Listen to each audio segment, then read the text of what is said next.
사무엘상 29장 1절에서 11절. 할렐루야.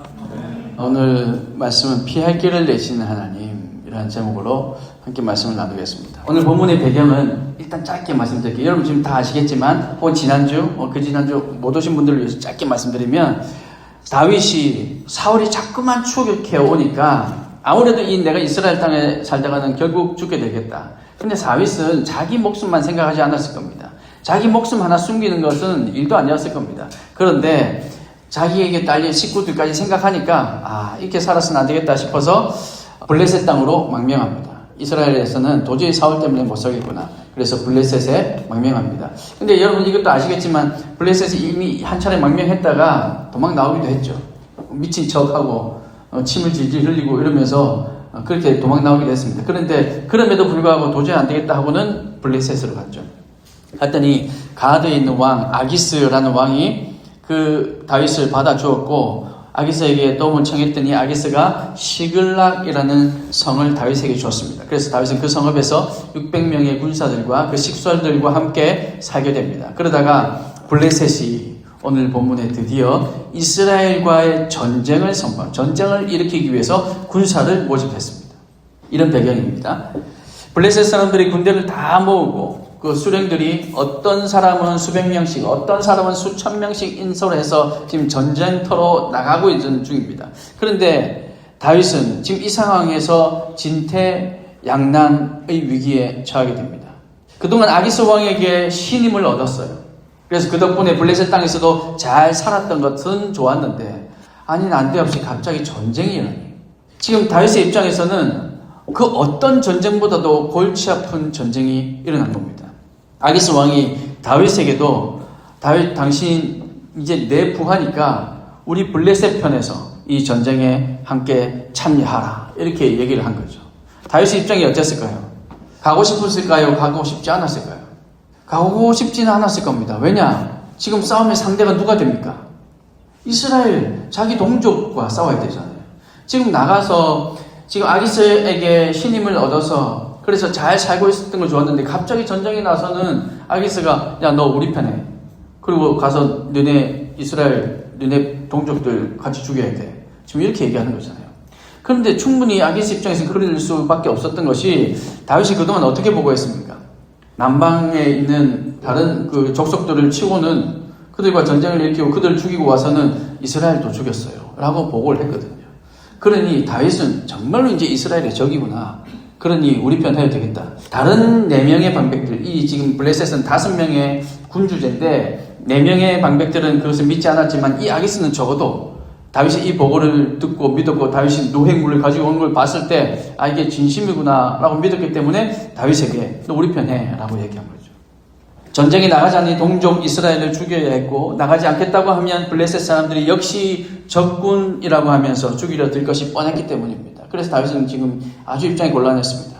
하나님께서 인도해 주시기를 다윗이 얼마나 소망했을까요? 그런데 지금 어떻게 해야 될지 모르는 상황 가운데서 다윗은 어떻게 했냐면, 일단 물 흘러가는 대로, 지금 상황이 흘러가는 대로 자기 몸을 맡깁니다. 지금 이럴 수도 없고 저럴 수도 없는 입장, 가겠다고 할 수도 없고 못 가겠다고 할 수도 없는 입장. 그래서 지금 흘러가는 대로 몸을 맡겼습니다. 사무엘상 28장 2절 말씀에 보면 아기스 왕이 다윗에게 전쟁에 참여하라고 명령하자, 그러면 당신의 종이 행할 바를 아시리이다 라고 대답합니다. 이게 무슨 뜻일까요? 당신의 종이 행할 바를 아시리이다. 그냥 문자 그대로 보자면 그 말이잖아요. 당신의 종 누굽니까? 다윗. 내가 어떻게 할지 다 알잖아요. 뻔히 알면서 물어요. 지금 이런 얘기거든요. 그런데 이게 사실은 두루묵순한 대답이에요. 어떻게 보면 가겠다는 말이에요. 맞아, 나 이제 아기스 니네 블레셋 편이니까 어떻게 보면 가겠다는 말이고, 어떻게 좀 삐딱하게 해석하면 뭐야, 말은 돌리네, 안 가겠다는 말인가, 이렇게도 볼 수 있는 대답입니다. 그렇죠? 근데 다윗은 지금 그렇게밖에 대답할 수 없는 거죠. 물론 당시 아기스 왕은 당연히 간다는 말로 듣고 좋아했습니다. 하지만 다윗은 이 대답에서 알 수 있듯이 이러지도 저러지도 못하는 심정이었습니다. 그런 상황 속에서 물이 흘러가듯 하나님께 맡겼습니다. 하나님께 맡기는 마음으로 지금 내가 내 의지를 들여서 막지도 않고 내 의지를 들여서 적극적으로 가지도 않고 그저 흘러가는 대로 지금 몸을 맡겼어요. 그랬더니 어떤 일이 벌어졌을까? 제가 먼저 결론부터 말씀드리면 하나님께서 피할 길을 열어주셨습니다. 사실 29장 오늘 읽었던 이 본문에 다윗에게 닥친 위기를 기록하고 있는데 그 바로 한 장 앞에 28장, 우리 지난주에 살펴보았던 28장에는 사울의 위기도 기록하고 있습니다. 사울도 블레셋이 쳐들어온다는 소식을 들었어요. 지금 전쟁이 일어났어요. 전쟁이 일어났다고 들었는데 지난번에 우리 28장 살펴볼 때 바이 더 웨이, 그런데 지금 사울은 어떻게 하고 있느냐 이렇게 살펴봤잖아요. 그런데 사울은 어떻게 하고 있었습니까? 사울은 지금 전쟁이 났다는 소리를 듣고는 무당을 찾아갔죠. 이렇게도 저렇게도 하나님께서 대답하시지 않으시니까 무당을 찾아갔습니다. 그런 사울과 한 장 넘어와서 29장 오늘 본문에 다윗도 지금 이러지도 저러지도 못할 상황입니다. 하나님께 기도하기도 애매한 상황이에요. 왜냐? 하나님께서 지금 내 상황을 하나님 해결해 주십시오라고 기도는 했겠지만, 그런데 하나님께 보세요. 제가 블레셋하고 함께 가겠습니다. 하나님 도와주십시오. 이렇게 얘기할 수도 없고. 그러면 하나님 제가 블레셋하고 안 가겠습니다. 저기 이스라엘 편에 다시 돌아가겠습니다. 라고 기도할 수도 없는 상황입니다. 이렇게 해도 피해가 있고 저렇게 해도 피해가 있어요. 근데 그 피해가 나에게만 있는 것이 아니라 내 식솔들, 딸려있던 내 부하들, 그 가족들에게 그 피해가 고스란히 가니까 지금 이러지도 저러지도 못하는 위기 상황입니다. 사울도 위기였고 다윗도 위기였어요. 이 똑같은 진퇴양난의 상황에서 사울이 대처하는 모습과 다윗이 대처하는 모습을 지금 28장과 29장에서 비교해주고 있는 거죠. 그러면서 하나님께서 기뻐하시는 방법이 무엇인지, 신앙의 길이 어떤 길인지를 말씀하고 있습니다. 우리가 살아가다 보면 제가 늘 갈림길 얘기를 여러분에게 많이 했어요. 이 갈림길이 있으면 망설이지 말고 그 갈림길 앞에서 멈춰 있지 말고 어떤 길이든 선택해서 가라. 멈춰 있는 게 제일 어리석은 짓이야. 어떤 길이든 선택해서 가는 게 좋아. 만약에 그 길이 아니면 하나님께 돌이키게 하실 거야. 만약에 그 길이 아니면 거기서 또 새로운 길을 만들어 주실 거야. 제가 늘 이렇게 얘기했습니다. 그렇잖아요? 근데 지금은 이 길로도 저 길로도 정말로 선택해서 갈 수가 없는 그런 상황. 우리가 살다 보면 이런 상황도 있거든요. 이런 어처구니 없는 예외적인 상황들도 있단 말이죠. 그럴 때 또 어떻게 해야 되느냐. 하나님께서 우리에게 보여주고 있습니다. 본문 29장부터 30장은 다윗의 위기가 어떻게 해결되는지 이제 보여주고 있어요. 오늘 본문부터 30장까지. 그리고 그 뒤에 31장은 사울의 최후가 어떻게 되는지를 보여주면서 이 위기 상황 속에서 사울이 했던 행동에 대한 결과, 다윗이 했던 행동에 대한 결과를 28장부터 31장까지 비교해서 보여주고 있습니다. 사랑하는 여러분, 오늘 본문을 보면 다윗은 하나님께서 피할 길을 열어주셔서 결국 전쟁에 참여하지 않아도 되었고, 그것도 아기스 왕에게 극진한 대접을 받으며 오히려 큰 소리 떵떵 치면서 자기가 살던 성읍으로 돌아갈 수 있게 되었습니다. 다윗의 머리에 이 계산이 있었을까요? 없었습니다. 어떻게 해야 될지 몰랐습니다. 그런데 하나님께서 이렇게 만들어주셨죠. 하나님께서 함께 하시는 다윗은 이렇게 하나님께서 피할 길을 열어주시고 선한 길로 인도해 주십니다. 이전까지 다윗은 능동적으로 하나님의 뜻을 묻고 하나님께 가야 할 길이 어딥니까? 제가 갈까요? 말까요? 제가 이 상 안에 있을까요? 이 상을 탈출해 나갈까요? 능동적으로 이렇게 물었습니다. 그러나 오늘 본문의 상황은 양자택일할 수 있는 상황이 아니었습니다.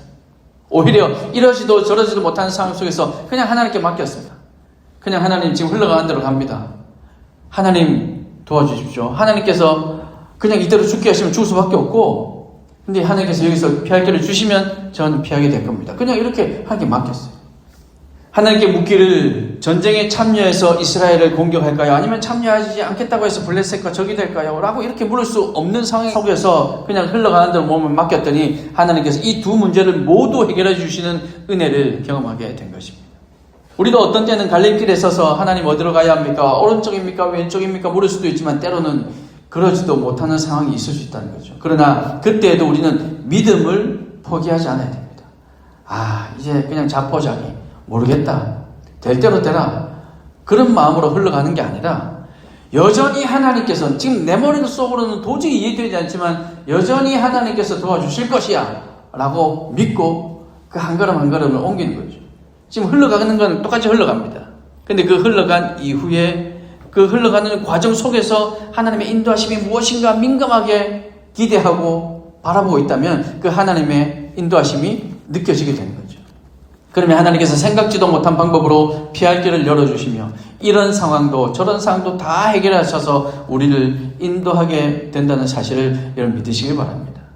우리의 삶 가운데 이런 일은 반드시 일어납니다. 저도 제 삶 속에서 뭐 이런 일 얘기하자면 밤샘 얘기해도 제가 다 얘기 못할 거예요. 아기가 태어나서 한 살, 2살 이제 얼마 안 된 이제 첫째가 태어나서 그런 상황 속에서 이제 제가 부모님과 함께 살고 있었는데 구체적으로 다 얘기하기는 힘들지만 어떤 상황 때문에 그 집에서 나오게 됐어요.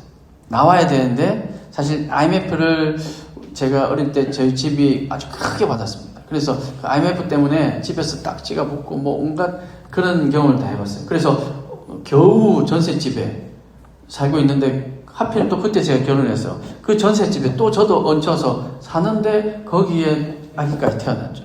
그런데 거기에서 이제 집세를 올려달라 뭐 이런 얘기 때문에 어쩔 수 없이 나가게 되었어요. 근데 갈 데가 없는 거죠. 그건 너무 답답하고 제가 이제 그때 막 신학을 이제 시작했을 무렵인데 내가 이 길을 계속 가야 되나? 잠깐 알바해야 되나? 잠깐 어떻게라도 뭘 해야 되나? 고민하다가 일단 어쩔 수 없어. 기도밖에 내가 방법이 없어. 그러고는 그때 이제 전도사 이제 사역을 시작했을 때인데 그때 교회에서 집까지의 거리가 새벽에 안 막힐 때 차로 운전해 가면 한 25분 정도 걸리는. 근데 한 120km 이상 밟아서 가면 한 15분 정도 이렇게 걸리는 그런 거리였습니다. 그 거리인데 어떻게든 기도밖에 답이 없구나 하고는 새벽 기도를 하기 시작했어요. 원래도 근처에서 그 시험을 준비하고 하면서 새벽 기도 그 근처에 있는 교회를 가긴 했지만 그때는 근처에 있는 교회 가서 될 게 아니다 이런 생각이 들더라고요. 그래서 새벽에 일어나서 제가 섬기던 교회에 갔습니다. 담임 목사님이 왜 왔냐? 전도사님들은 또 집도 멀고 이러면 뭐 굳이 새벽 기도 오라고까지는 안 하시거든요. 그래서 아니 왜 왔냐? 뭔 일이냐? 아닙니다. 그냥 기도하러 왔습니다. 그러고는 계속해서 새벽 기도에 갔어요.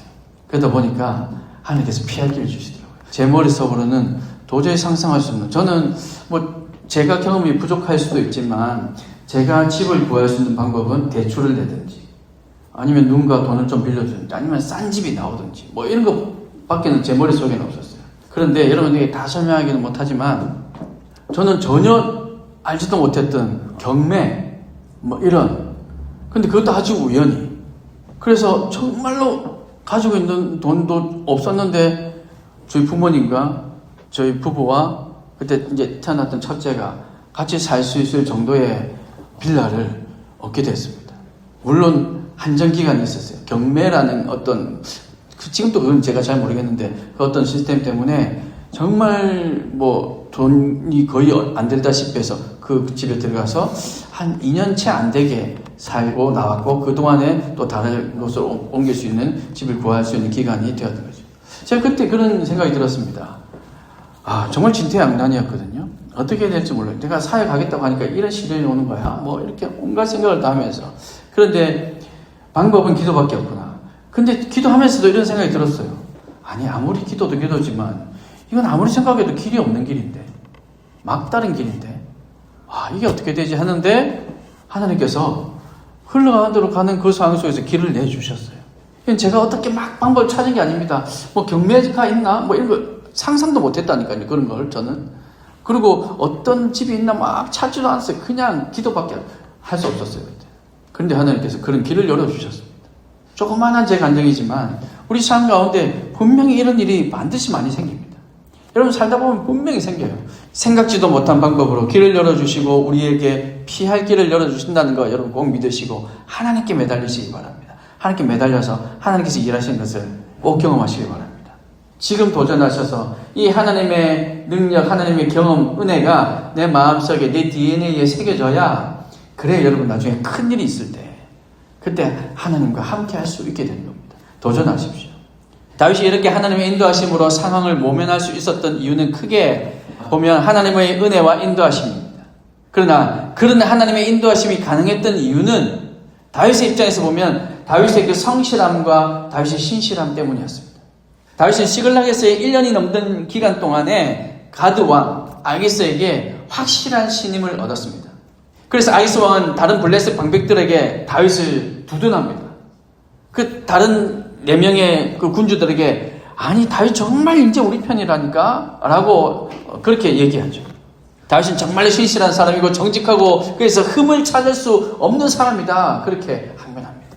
물론 블레셋의 이 방백들 다른 4명의 군주들은 아기스 왕의 말이 믿기지도 않았고 믿고 싶지도 않았을 겁니다. 그러나 적어도 다윗을 경험한 이 아기스 왕은 다윗의 성품, 다윗의 능력을 높이 평가한 것이죠. 믿지 않는 누군가가 믿는 우리를 볼 때 아우 그 최병렬이라는 사람 그 별로야 라고 얘기한다 할지라도 나를 직접 경험해 본 사람은 아니 그렇지 않아 라고 얘기할 수 있게 만들어야 된다는 거죠. 그것이 성실함입니다. 그것이 신실함이고 그게 정직이죠. 여러분들을 직접 경험한 여러분 알바 사장님, 여러분 직장의 동료들, 여러분들을 직접 경험해봤던 여러분 주변의 사람들은 이 아기스가 다윗을 말하는 것처럼 그렇게 말할 수 있어야 된다는 거죠. 그래서 다른 반백들의 반대로 인해서 다윗을 돌려보낼 수밖에 없는 상황이 되어서 다윗에게 이 사실을 전할 때 아기스는 굉장히 미안해합니다. 어느 정도냐면 6절 말씀해 보니까 여호와께서 살아계심을 두고 맹세하노니 네가 정직하여 내게 온 날부터 오늘까지 네게 악이 있음을 보지 못하였으니 믿지 않는 이방 사람이 다곤을 섬기는 블레셋 사람이 그 입에서 여호와께서 살아계심을 두고 내가 맹세한다. 지금 이런 말이 나오게 한 거죠.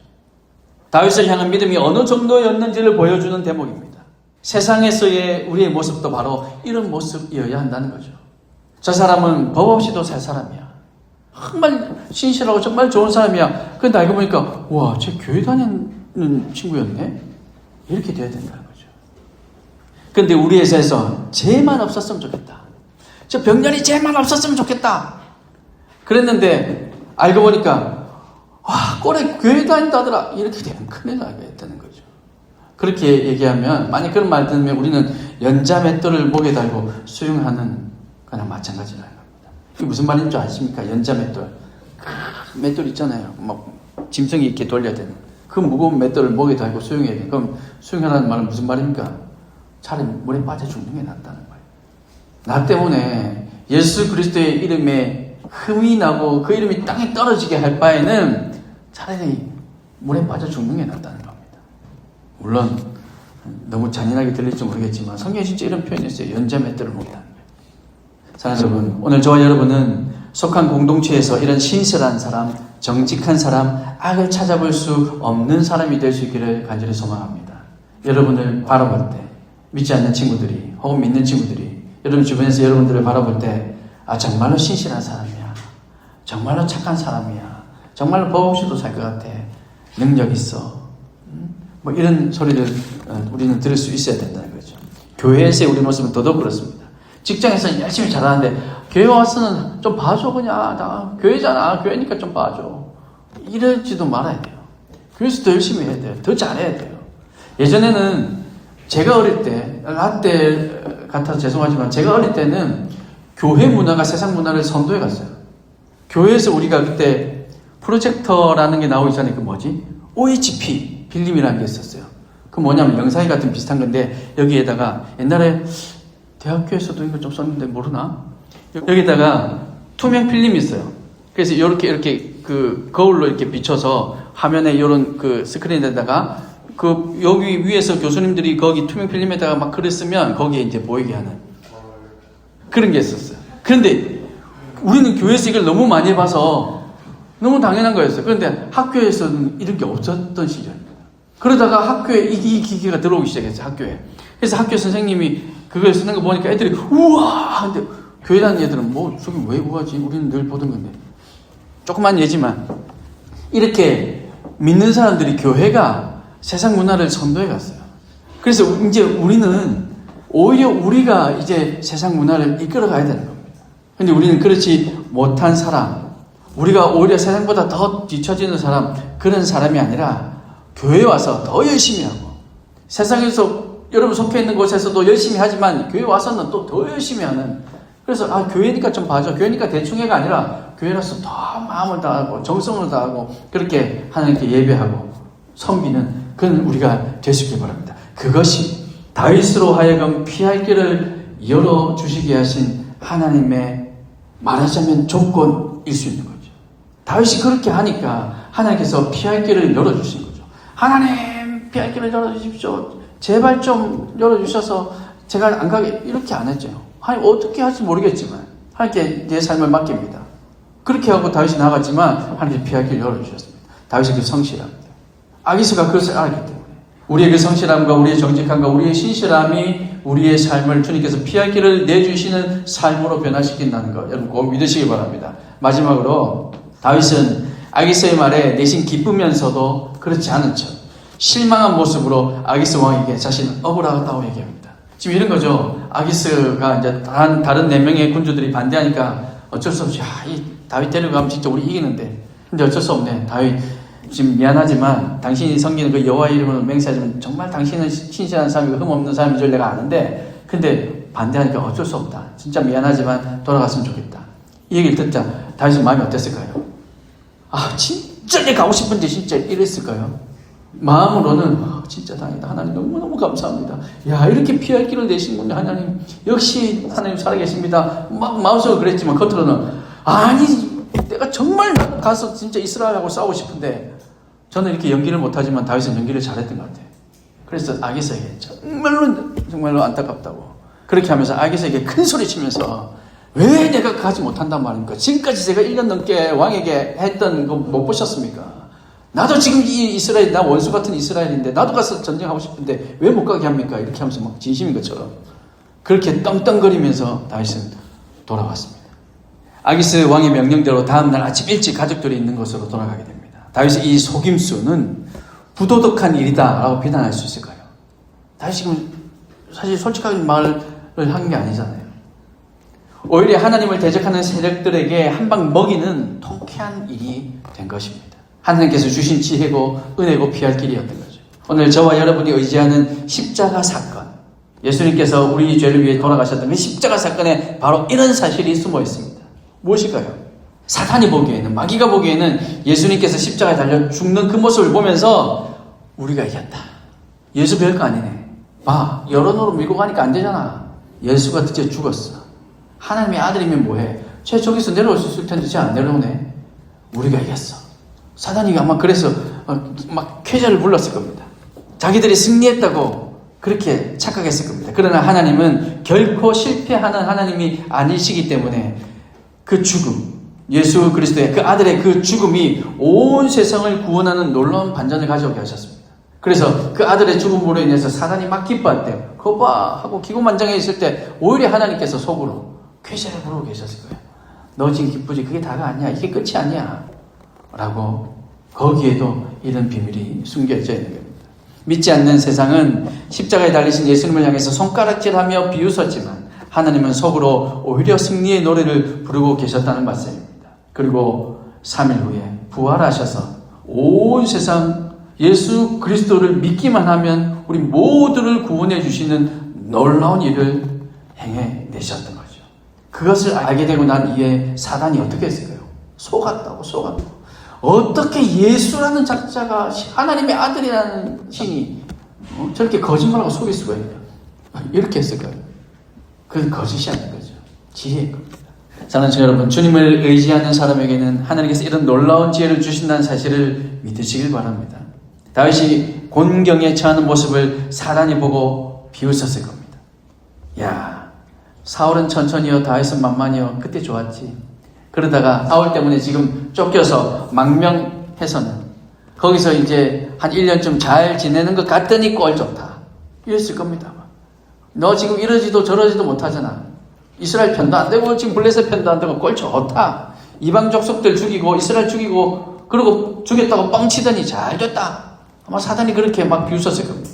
하지만 하나님은 그 상황을 통해서 오히려 이스라엘도 구원하시고 다윗도 구원하시는 은혜를 베풀어 주십니다. 다윗의 거짓은 사단을 속이고 승리하게 하는 거룩한 속임수였습니다. 그리고 그것은 하나님 주신 지혜, 하나님께서 피할 길을 내어주신 결과였다는 겁니다. 오늘 저와 여러분도 하나님에 대해서는 순결한 모습으로 죄를 멀리하고 신실한 모습과 끝까지 믿음을 붙드는 모습으로 나아가시길 바랍니다. 어쩔 수 없는 상황이 닥치면요, 하나님을 믿고 맡기십시오. 포기하고 흘러가는 게 아니라 하나님을 믿고 정말로 우리 삶이 끝날 때까지는 하나님께서 하실 것을 믿고 맡기십시오. 그러면 하나님께서 피할 길을 내십니다. 그러나 세상에 대해서, 사단에 대해서는 담대하고 지혜롭게 행해서 하나님께서 허락하시는 그 승리를 예수 그리스도처럼, 이 다윗처럼 경험하는 저와 여러분이 되시기를 주님의 이름으로 축복합니다.